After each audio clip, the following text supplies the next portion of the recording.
Le 11 décembre 2024, le défenseur des droits en France a publié en ligne un rapport à propos du fonctionnement de l'administration numérique des étrangers en France, encore appelée ANEF. Ce rapport fait froid au dos car il met en lumière le fonctionnement assez catastrophique de l'ANEF. Des bugs persistants sur ce site, des difficultés affectant la remise des attestations de décision favorables, des services d'accompagnement trop limités et une solution de substitution fantôme. Bref, le défenseur des droits constate d'une part que la réforme de la dématérialisation n'a pas atteint ses objectifs qui étaient notamment la simplicité et la rapidité, et d'autre part que les dispositifs d'accompagnement et de substitution sont très insuffisants compte tenu du caractère obligatoire du recours à l'ANEF dans le cadre de l'obtention des titres de séjour. Pour remédier à cette situation catastrophique du service de l'ANEF,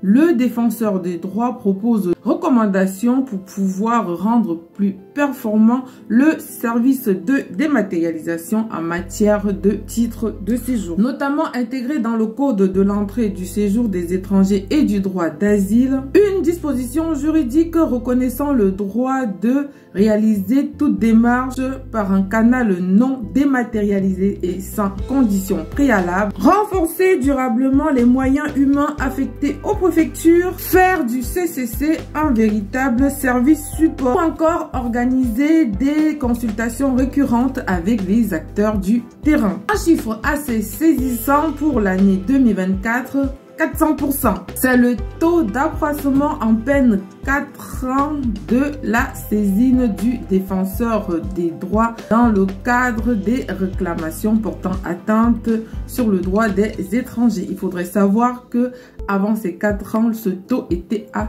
10%. Personnellement, et au risque d'être alarmiste, je crois que ce taux de 400% risque d'exploser.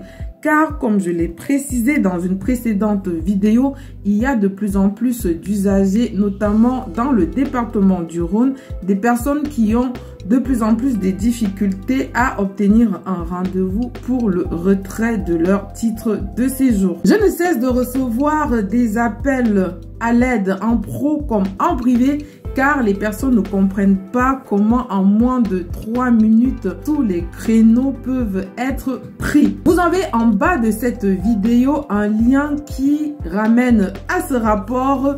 Dites-nous ce que vous en pensez. Donnez-nous vos propositions pour que ce site puisse être perfectible. N'hésitez pas de mettre en commentaire des propositions pour l'amélioration de ce site qui est l'ANEF. On ne sait jamais. Un représentant de l'État peut passer par là et votre proposition peut changer les choses. Abonnez-vous, partagez, mettez en favori, likez comme vous voulez. Cette vidéo peut changer les choses. Je vous dis à bientôt pour une autre vidéo.